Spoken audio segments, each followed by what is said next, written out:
우리 사람은 생명체이지요. 생명체이기 때문에 우리에게는 능력, 힘이 필요합니다. 우리가 인생을 살아가는 데에는 몇 가지 힘이 있어야 합니다. 첫째는 체력입니다. 체력이 있어야 합니다. 이런 말이 있습니다. 해야 할 일이 있다면 체력을 길러라. 해야 할 일이 무엇인지 모른다면 먼저 체력부터 길러라. 그러니까 체력이 어떤 일을 하는 데 있어서 기본적으로 뒷받침되어야 한다라는 것이죠. 체력이 있어야 합니다. 건강한 몸을 만들어야 합니다. 두 번째 필요한 힘이 있습니다. 재력입니다. 돈의 힘이지요. 여러분, 돈은 쓰는 사람에 따라서 나쁜 것이기도 하고 좋은 것이기도 합니다. 돈은 하나님의 은혜를 모르는 사람이 있으면 악하게 됩니다. 악한 동기로 사용하면 돈은 악한 것입니다. 반면에 하나님의 은혜를 아는 사람들이 사용하는 돈은 선하고 유익합니다. 돈은 그만큼 사실은 파워가 있습니다. 구약에 보면 하나님께서 복을 주시는데 그 복에 빠지지 않고 포함되는 것이 재물입니다. 재산입니다. 하나님의 은혜를 아는 우리들이 돈을 사용하면 그 돈은 선한 영향력을 나타냅니다. 그 대표적인 예가 우리가 지난 주일에 살펴보았던 아리마대 요셉과 니고데모입니다. 예수님이 갑작스럽게 음모 때문에 십자가에서 죽게 되었습니다. 예수님이 죽으셨는데 그 이후에 너무나 비참하고 끔찍한 일이 일어났습니다. 예수님을 장례를 치르려면 돈이 있어야 되는데 아무도 그것이 준비되어 있지 않은 것입니다. 향품도 발라야 하고 무덤도 사서 무덤에 넣어두어야 하는데 그것이 전혀 준비가 되지 않았습니다. 그때 부자인 두 사람, 아리마대 요셉과 니고데모가 자신의 재산을 예수님의 장례에 사용합니다. 그래서 예수님이 장례식을 행할 수 있었다. 예수의 시체를 무덤에 둘 수 있었다. 하나님의 은혜를 아는 사람이 돈을 쓰면 하나님의 영광이 드러납니다. 우리는 교회를 통해서 은혜를 받습니다. 예배를 통해서 은혜 받습니다. 하늘에서 아무 근거 없이 하나님의 은혜가 우리에게 임하는 것이 아니라 교회를 통해서 예배를 통해서 하나님의 은혜가 우리에게 임합니다. 그래서 은혜를 다 받았는데 은혜인 줄 모르는 사람은 자기 욕심과 자기 쾌락과 즐거움을 위해서 쓰지만 하나님의 은혜인 것을 아는 사람은 하나님을 위해서 쓰지요. 하나님께 드리고 하나님의 이름이 하나님이 기뻐하시는 곳에 사용하는 것입니다. 그런 은혜를 아는 사람은 돈의 힘, 그 돈으로 하나님께 영광을 돌립니다. 우리에겐 체력이 있어야 하고 재력이 있어야 합니다. 우리가 인생을 살다 보면 이 체력과 재력만으로는 해결할 수 없는 일을 만납니다. 그때는 이 재력과 체력과 비교할 수 없는 더 강하고 강력하고 위대한 힘이 우리에게 있어야 합니다. 그것은 바로 영력입니다. 성령의 능력, 하나님의 능력입니다. 성경을 읽어보시면 힘입어라는 말이 많이 나와요. 예수 그리스도의 이름을 힘입고 하나님의 능력을 힘입어. 아무리 체력이 건강해도 재력이 아무리 많아도 그것으로 다 쏟아붓는다 해도 해결할 수 없는 일들을 우리는 인생에서 만납니다. 우리에게는 하나님의 힘, 하나님의 능력, 이 영력이 필요한 것입니다. 하나님의 말씀을 복음이라고 하지요. 복음이 무엇입니까? 영어로 굿뉴스. 복음은 좋은 소식입니다. 하나님의 말씀은 좋은 소식입니다. 왜 하나님의 말씀이 좋은 소식일까요? 하나님의 말씀은 우리에게 소망을 주기 때문에 좋은 소식이고, 하나님의 말씀은 우리에게 기쁨을 주기 때문에 좋은 소식인 것입니다. 하나님의 말씀이 무엇입니까? 사람이 할 수 없는 것을 하나님은 하실 수 있다. 사람이 할 수 없는 것을, 체력과 재력을 가지고 할 수 없는 것을 하나님은 하실 수 있다. 이것이 하나님의 말씀이고 복음입니다. 성경에 이 복음을 덧입은 사람들의 이야기가 아주 많이 나옵니다. 귀신 들린 딸을 둔 엄마가 있습니다. 어느 날 자기 딸이 귀신이 들린 것입니다. 딸 안에 들어간 이 귀신을 쫓아내기 위해서 별 것을 다 했습니다. 용하다는 무당을 찾아갔습니다. 구술했습니다. 그래도 귀신이 나가지 않습니다. 아마 우리 한국 사람 같으면 민간요법으로 귀신이 붉은색을 싫어한다 해서 아마 팥을 던졌을 수도 있습니다. 그래도 귀신이 꿈쩍도 하지 않고 나갑니다. 귀신이 그 딸 아이에서 발악을 하는 것입니다. 발작을 일으키는 것이죠.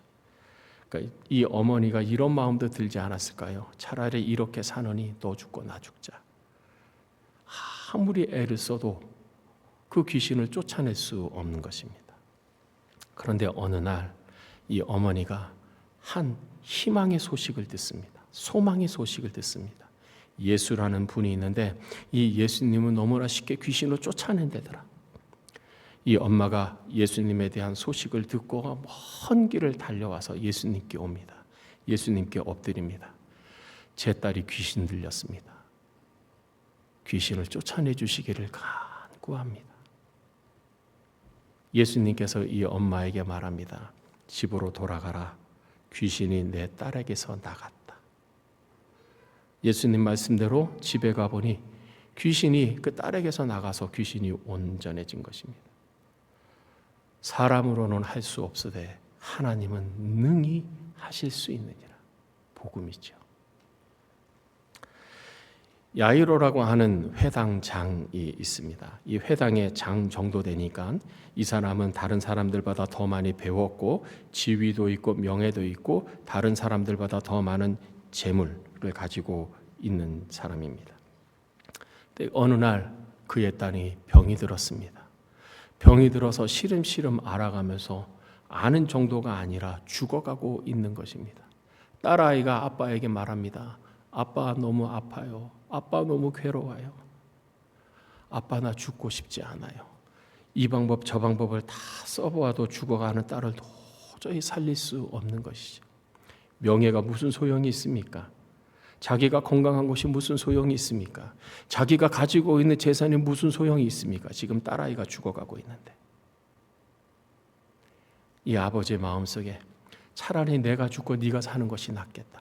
그런데 그것은 마음뿐이지 죽어가는 딸아이를 살릴 수 있는 방법이 아무것도 없어요. 그때 이 야이로가 소망의 소식을 듣습니다. 예수님이 죽어가는 사람의 병을 고쳤다. 그 소식을 듣자마자 예수님이 어디 계신지를 수소문하고 예수님께로 옵니다. 예수님 앞에 납작 엎드려서 꿇고 말합니다. 지금 제 딸아이가 죽어가고 있습니다. 저희 집에 오셔서 제 딸아이의 몸에 손을 얹고 기도해 주십시오. 제 딸아이를 살려주십시오. 얼마나 간절하고 절박하겠습니까? 예수님이 이 회당장 야이로와 함께 집에 갑니다. 그런데 이게 웬일입니까? 딸이 죽었습니다. 집안에는 온통 통곡 소리로 가득합니다. 울음소리로 가득합니다. 예수님이 말씀합니다. 울지 마라. 죽은 것이 아니라 잔다.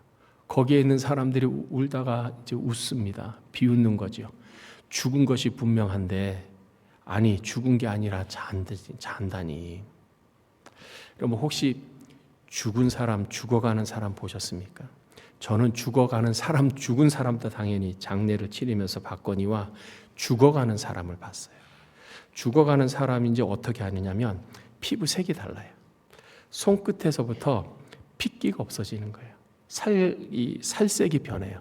회색이 돼갑니다. 손끝에서부터 점점 색깔이 푸른 회색으로 점점 변해가요. 죽어가는 거죠. 그리고 몸에서 그냥 내장이 썩는 냄새가 나는 거예요. 그걸 푹 하면서 이분이 죽어가는구나. 죽은 거죠. 야이로의 딸이 그랬습니다. 사람들이 그걸 다 봤지요. 죽은 것이 너무나 분명했어요. 그런데 예수님께서 그 방에 들어가서 말합니다. 달리다굼, 소녀야 일어나라. 놀라운 일이 일어납니다. 죽은 소녀가, 죽은 딸이 살아난 것입니다. 복음이지요. 사람으로는 할 수 없으되 하나님은 하실 수 있느니라. 우리에게는 바로 이와 같은 영역, 하나님의 능력, 성령의 능력이 필요한 것입니다. 우리가 체력으로, 재력으로 애지간한 일들은 해결할 수 있는데 해결할 수 없는 근본적인 것이 있습니다. 그것은 바로 죄입니다. 야고보서 1장 15절에 욕심이 잉태한즉 죄를 낳고 죄가 장성한즉 사망을 낳느니라. 요즘 뉴스를 시끄럽게 장식하고 있는 내용들을 보면 그 원인을 추적해 보면 다 죄입니다.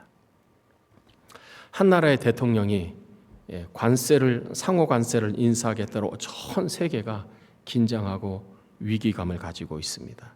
왜 그럴까? 죄 때문입니다. 한 나라의 대통령이 탄압을 당했습니다. 죄 때문입니다. 어떤 사람들은 손에 태극기를 들고 어떤 사람은 손에 촛불을 듭니다. 왜 그렇게 나뉘었습니까? 죄 때문입니다. 동일하게 한 어머니의 뱃속에서 나온 사람들인데 서로 다투고 고성을 오가고 법정에까지 갑니다. 왜 이런 일이 일어납니까? 죄 때문입니다. 하나님을 한 아버지로 모시고 있는 사람들이 서로 시기하고 질투하고 다투고 상처를 주고 상처를 받습니다. 왜 이런 일이 일어납니까? 죄 때문입니다. 죄가 우리 개인뿐만 아니라 우리의 가정 또 우리의 교회 나아가서 전 세계의 불행의 시작인 것입니다. 욕심이 잉태한즉 죄를 낳고 여기까지면 좋겠는데 이 죄의 문제를 해결하는 근본적인 것은 죄가 장성한즉 사망을 낳느니라.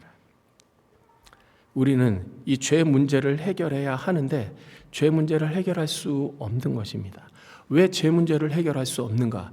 죄는 태생적이기 때문입니다. 육식 동물은 고기를 먹어야 합니다. 아무리 사람의 손에 의해서 동물원에서 키워진다 하더라도 사자에게는 채소만 줄 수는 없습니다. 사자에게는 고기를 던져줘야 합니다. 왜? 사자는 태생적으로 육식 동물이기 때문이죠.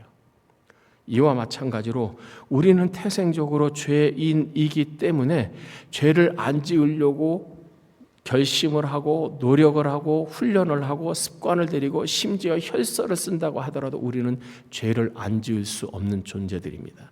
왜냐하면 태생적으로 우리는 죄인이기 때문입니다. 부모에게 순종해야 된다는 사실을 모르는 자녀가 어디 있겠습니까? 부모를 공양해야 된다는 것을 모르는 사람이 어디 있겠습니까? 거짓말해서는 안 된다는 것을 모르는 사람이 어디 있습니까?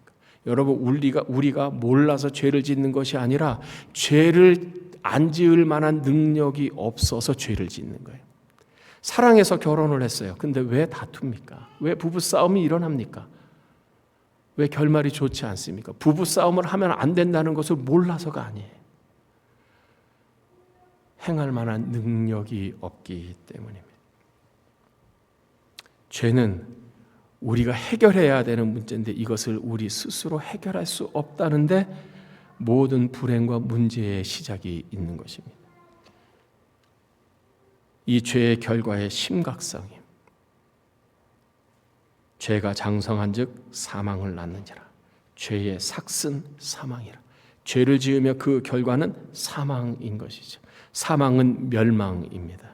이 멸망은 영원한 형벌을 받는 것이고 영원한 형벌의 장소인 지옥에 가게 되는 것입니다. 바로 여기에 하나님의 영역, 하나님의 능력이 필요한 것입니다. 우리가 체력으로, 재력으로 해결할 수 없는 것이 바로 이 죄의 문제. 오로지 영역, 하나님의 능력으로만 해결할 수 있는 것이 바로 이 죄의 문제입니다. 그런데 너무너무 감사하게도 하나님은 우리가 해결할 수 없는 이 죄의 문제를 하나님이 대신 해결해 주셨습니다. 하나님은 어떻게 우리의 보편적인, 우리 인류의 가장 근본적인 죄의 문제를 해결해 주셨는가? 죄가 없으신 당신의 아들을 이 세상에 보내시며 죄 없는 인간으로 보내셔서 죄인인 우리를 대신하여 십자가에 죽게 하심으로 우리의 모든 죄값을 다 갚아 주심으로 죄의 문제를 해결해 주셨습니다. 그런데 하나님께서 이 일을 행하시는 것은 즉흥적으로 행한 것이 아니라 하나님은 이미 그 이전에 계획을 하시고 약속을 하시고 미리 알려주심으로 이 죄의 문제를 해결해 주셨습니다. 오늘 말씀이 바로 그것입니다. 하나님은 우리의 죄의 문제를 해결하는 구원자를 보내주시겠다고 약속하셨어요. 그것도 약 700년 전에 예수님이 오셨으면 예수님이 오시기 약 700년 전에, 주전 700년 전에 이사야 선지자를 통하여 내가 메시아를, 구원자를, 너희들의 죄를 다 사하는 그리스도를 보내겠다라고 약속을 하셨습니다. 그것이 오늘 말씀입니다. 네, 이 오늘 말씀에는 이 구원자가 어떠한 일을 할 것인지, 어떻게 우리 인류의 죄의 문제를 해결해 줄 것인지를 가르쳐 줍니다. 네, 이 3장에서부터 6절까지의 말씀은 이 구원자, 메시아, 하나님의 보내신 그리스도 예수님에 대한 사람들의 생각과 반응이 나옵니다. 오해한 것이죠. 그것이 3절, 4절입니다. 3절, 4절을 다시 보시면 그는, 그 메시아는, 그 죄가 없는 의로운 하나님의 종은, 그 구원자는 멸시를 받아 사람들에게 버림을 받았으며 간고를 많이 겪었으며 질고를 아는 자라. 마치 사람들이 그에게서 얼굴을 가리는 것 같이 멸시를 당하였고 우리도 그를 귀히 여기지 아니하였도다. 그러나 그는 실로 우리의 질고를 지고 우리의 슬픔을 당하였거늘 우리는 생각하기를 그는 징벌을 받아 하나님께 맞으며 고난을 당한다 하였노라. 이것이 사람들의 반응이고 믿지 않는 사람들의 반응이고 우리가 예수님을 그리스도로 알지 못할 때 가졌던 예수님에 대한 반응입니다. 예수님에게는 소위 카리스마가 없었어요. 예수님은 연한 순 같고 마른 땅에서 나온 뿌리 같았어요. 너무나 사실은 볼품이 없었어요. 평범했어요. 우리가 조금 전에 찬양한 것처럼 그냥 평범한 목수였어요. 여러분, 목수 또는 석수인데 한번 생각해 보십시오. 소위 말하는 노동을 하는 사람들의 손을 한번 생각해 보십시오. 그 얼굴을 보십시오. 그 얼굴에는 주름이 있었겠죠. 그 손은 너무나 거칠었겠죠. 투박했겠죠. 굳은 살에 뱉겠겠죠. 구원자로서 가져야 될 어떤 영적인 카리스마, 외모적인 카리스마가 예수님에게는 없었어요. 권위적인 모습이 없었어요. 권세 있는 모습이 없었어요. 너무나 평범했어요. 우리와 똑같잖아. 아이고, 우리보다 외모가 더 볼품이 없네, 더 형편없네. 아이고, 얼마나 실력이 없고 능력이 없으면 그렇게 막노동을 해, 속수일을 해, 목수일을 해. 저 사람이 무슨 메시아고, 저 사람이 무슨 그리스도고, 저 사람이 무슨 하나님이 보내신 구원자야. 구원자라면 얼굴에서 빛이 나야 되지. 하나님의 구원자라면 뭔가 압도할 만한 카리스마가 있어야 되지. 사람들을 흡입할 수 있는 흡입력이 있어야 되지. 평범한 목수가 무슨 하나님의 구원자예요. 그래서 사람들이 예수님을 멸시하고 무시했습니다. 하나님의 아들이신 예수님이 십자가에 못 박혔을 때 사람들의 반응이 그거죠. 네가 정말 메시아냐? 네가 정말 우리를 죄로부터 구원하는 메시아고 그리스도고 왕이냐? 그러면 십자가에서 내려와 봐라. 다른 사람은 구원하는데 너 자신은 구원하지 못하냐? 그게 무슨 메시아냐?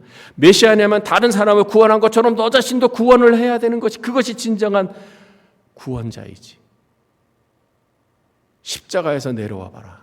그러면 우리가 너희가 구원자라는 것을 믿겠다.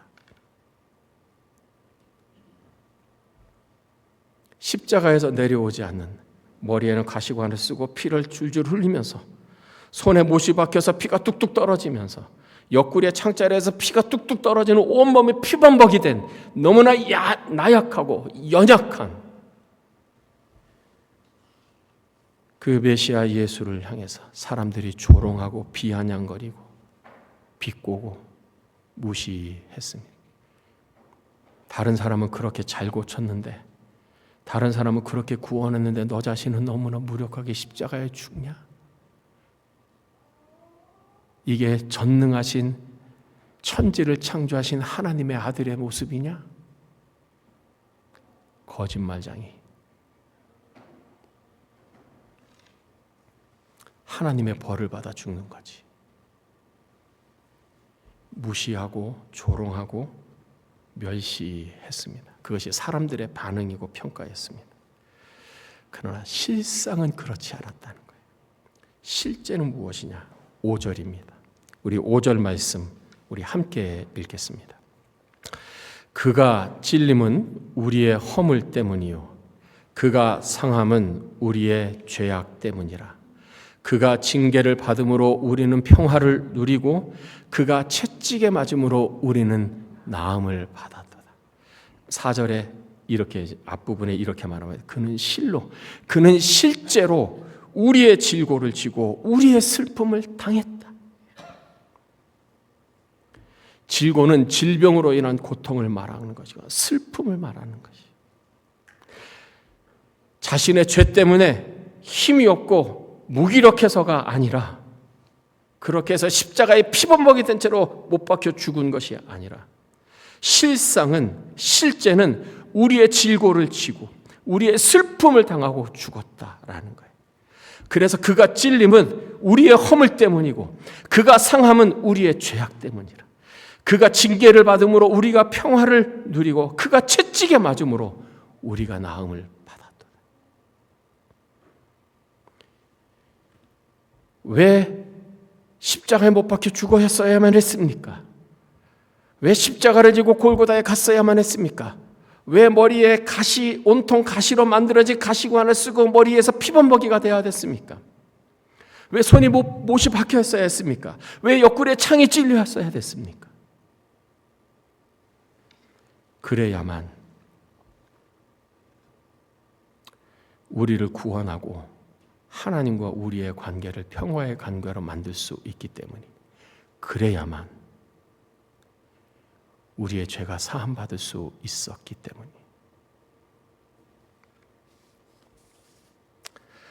왜 하나님의 아들이 우리 때문에 고난을 받고 죽으셔야만 했습니까? 하나님께서 그렇게 시키셨기 때문입니다. 6절 말씀 우리 함께 읽겠습니다. 우리는 다 양 같아서 그릇 행하여 각기 제 길로 갔거늘 여호와께서는 우리 모두의 죄악을 그에게 담당시키셨도다. 우리는 다 양 같아서, 양은 멀리 못 봅니다. 양이라고 하는 이 동물은 가까운 데만 봐요. 그래서 바로 앞에만 보고 가는 거예요. 그 양은 그냥 뿔뿔이 다 흩어져요. 제가 전에도 한번 말씀드렸지. 이라크에 몇십 년에 해외 토픽에 난 것입니다. 양이 몇백 마리가 절벽에서 떨어져 죽었어요. 어떻게 그런 일이 가능한가? 양을 치는 사람은 양의 속성을 알면 그게 충분히 가능하다는 거예요.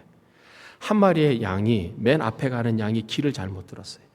가다 보니까 절벽으로 간 거예요. 그 뒤에 양들은 바로 앞에 있는 양의 뒷 꽁무니만 보고 가는 거예요. 맨 앞에 양이 절벽으로 떨어져 버렸어요. 그냥 그 꽁무니만 보고 가던 다른 모든 양들이 계속해서 절벽에서 떨어져서 죽어버렸어요. 양은 앞에만 보기 때문에 그냥 보이는 대로만 가는 거예요. 각기 제 길로 갔거늘, 자기 욕심 따라갔거늘, 자기 자존심 따라갔거늘, 자기 쾌락을 따라갔거든. 이 양의 모습이 사실은 우리의 모습 아니겠습니까? 그럼에도 불구하고 여호와께서는 우리 모두의 죄악을 그에게 담당시키셨다.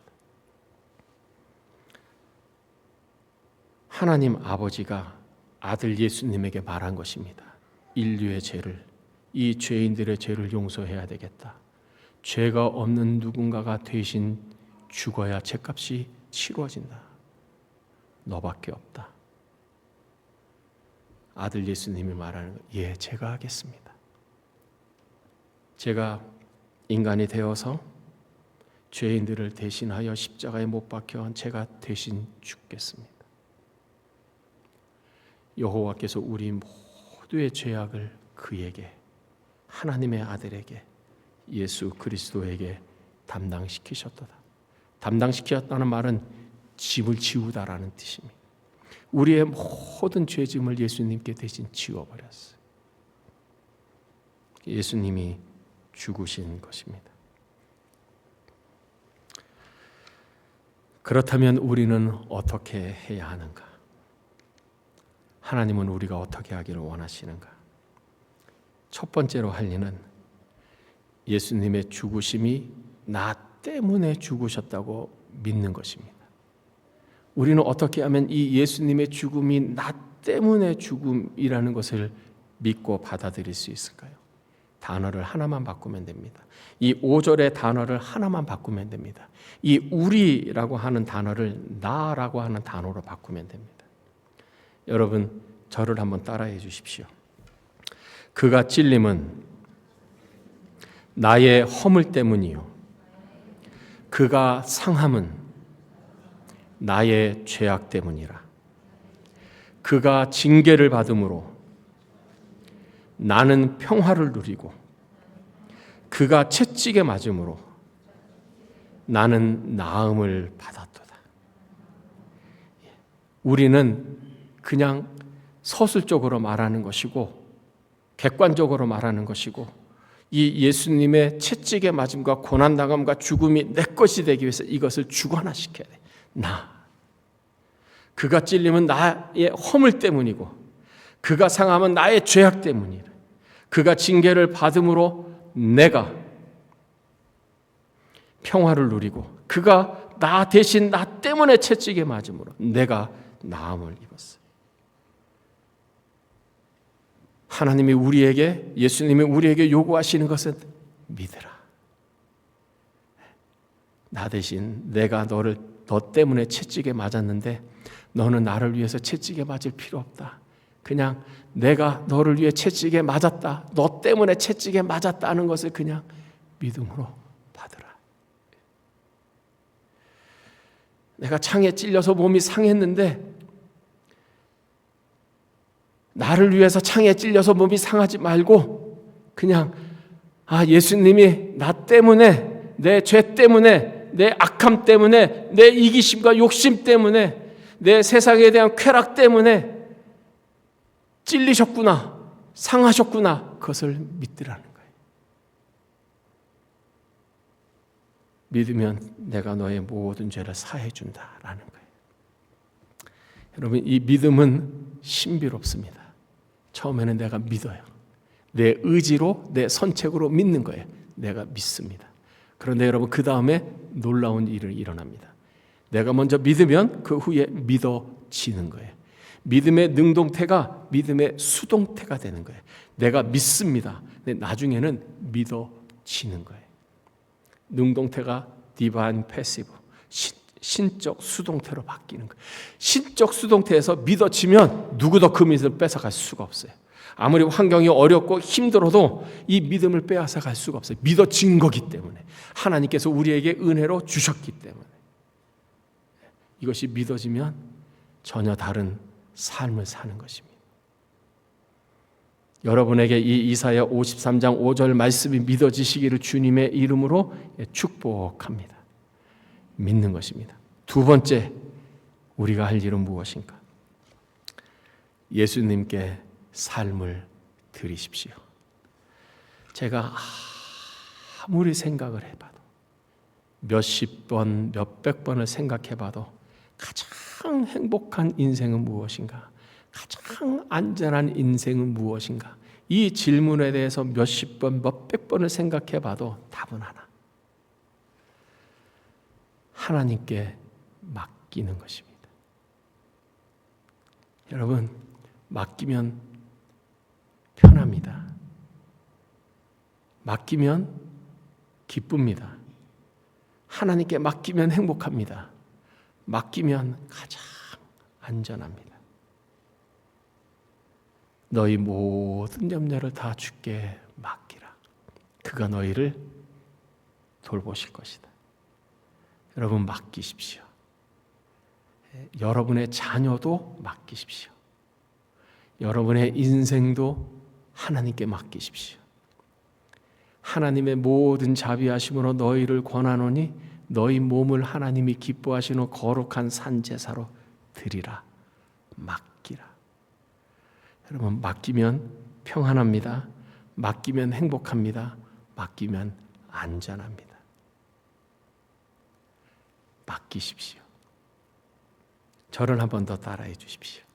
하나님, 제 삶을 맡깁니다. 예수님, 저를 맡깁니다. 그게 가장 안전해요. 가장 행복해요. 가장 든든해요. 하나님이 예수 그리스도를 통해 우리의 모든 죄값을 다 갚아주시고 우리에게 믿음을 주셔서 그것이 믿어지게 하시고 우리에게 요구하시는 건 하나. 나는 내가 정말 행복하기를 원한다. 너의 인생을 내게 맡겨라. 내가 너의 삶을 책임지겠다. 여러분, 우리는 하나님과 예수 그리스도의 이 대속의 은혜로 구원을 받았습니다. 어떻게 해요? 믿음으로 고백함으로 믿습니다. 믿습니다. 우리는 이 은혜를, 구원의 은혜, 죄사함의 은혜를 누린 자들입니다. 이번 한 주 동안 특별히 이 대속의 은혜를 생각하면서 감사하고 여러분의 삶을 드리면서 여러분에게 부어주시는 그 은혜를 풍성하게 누리는 여러분 가운데 하늘의 기쁨과 하나님의 영광이 충만하게 임하는 모두가 되시기를 주님의 이름으로 축복합니다. 기도하겠습니다.